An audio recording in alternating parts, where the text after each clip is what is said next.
to calculate the impact of poverty and joblessness and depression. I mean, by the way, what happens to somebody in solitary confinement in prison, right? They get sick. Okay, it's one of the most stressful things you can put people through. Isolation is causing unknown amounts of health problems that we are going to have to deal with going forward.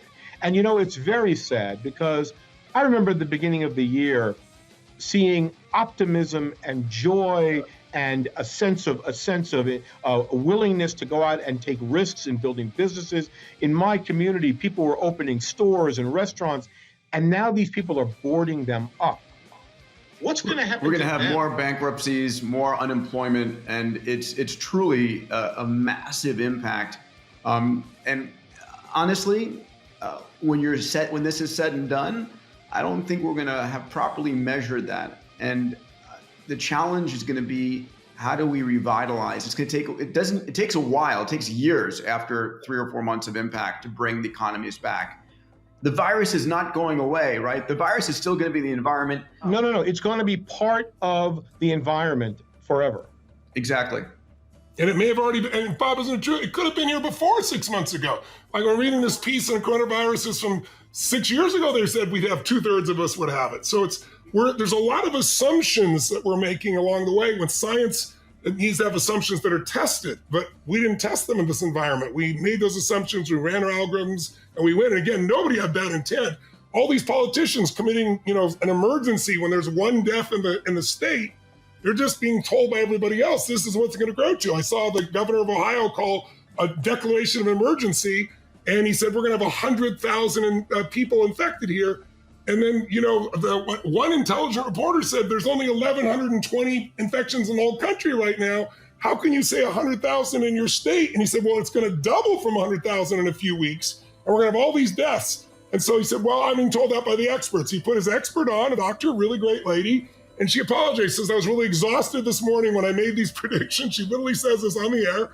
And then she said afterwards, but other experts have been telling me it's about 1%, it'll keep doubling. So we have made these decisions, and now it's going to be hard not to do. They all came from the best intent, protect our people. But we're getting to the real numbers, they're a bit challenging. So how do you explain a place like Sweden that's got a population like that, and it's not out of control, and they're not doing what we're doing here? Schools are open, primary schools are open, preschools are open with little children, restaurants are open, people in the streets. Yeah. I mean, listen, there were two approaches to this, right? One approach up front was to understand the possible bad side of this virus and calculate the worst case scenario, present it like that, but deal with it as mid case or best case scenario, right? And take conservative measures. For example, you just pointed out the vast majority of people who do very poorly are the very old or the ones with comorbidities.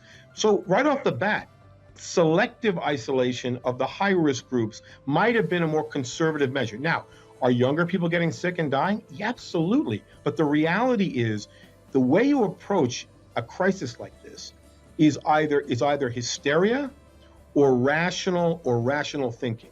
And it's very sad. I don't blame Dr. Fauci. I do blame the media. Because, as Peter taught me, people are designed to pay 10 times more attention to bad news than good news. And so you give the media a little bit of bad news and they run with it, okay? And they sit there and they wallow in the panic they create. You know why? Because the more panic they create, people won't change the channel, right? They'll stay and they'll listen. So the truth of the matter is, we did a disservice to the public by not fully informing them on how the numbers were arrived at, letting other experts opine. I hate when just one person is the sole source of information, right? We need to engage a lot of other folks. And by the way, there are people who try to get the word out and they're suppressed. Let's look at one other thing. They shouted them down towards some of the solutions, as you know, Bob. And I'm not here to attack the media either. I think the media is trying to do its job, but they're no longer designed to inform us. It's too competitive. Now they got to startle us. And the only thing that startles is something huge. And so they also believe it. They're not asking the questions. Okay, we have this many cases. How many are actually hospitalized? Or how does this compare to flu deaths? None of those questions are being asked. It's just full force. It gets all the attention. And now there are people that they've heard it for week after week, day after day, that it's like religion to them. They pretend it's science, but they say people are dying, or you're promoting people, doing things that are dangerous if you inform people that the numbers are different than they are. That's just not true.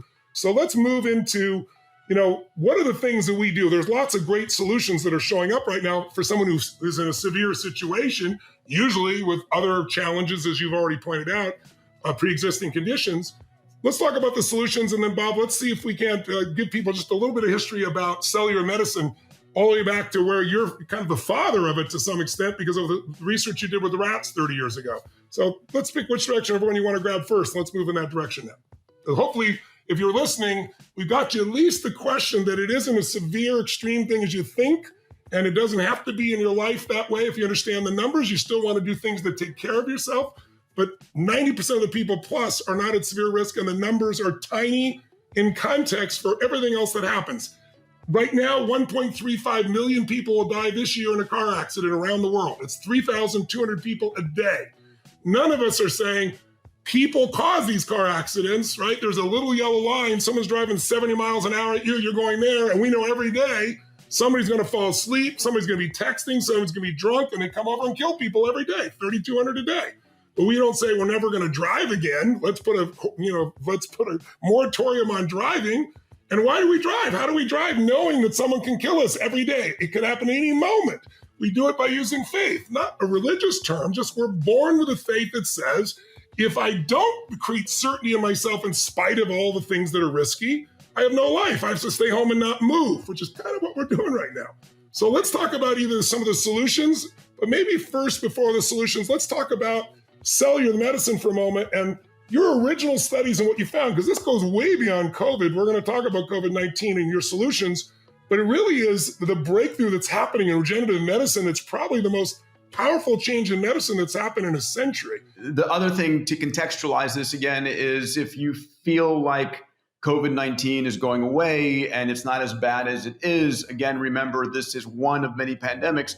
One of the questions that we're going to be asking Bob to address here is, how do we prevent this from happening again? How do we actually put in place the mechanisms to keep us safe? And one thing that we did learn from all this data is, 100 to 1, older people are dying than younger people. It's not that the virus understands a person's age. It's that we understand your immune system. We're constantly being infected by viruses, by cancers, and your immune system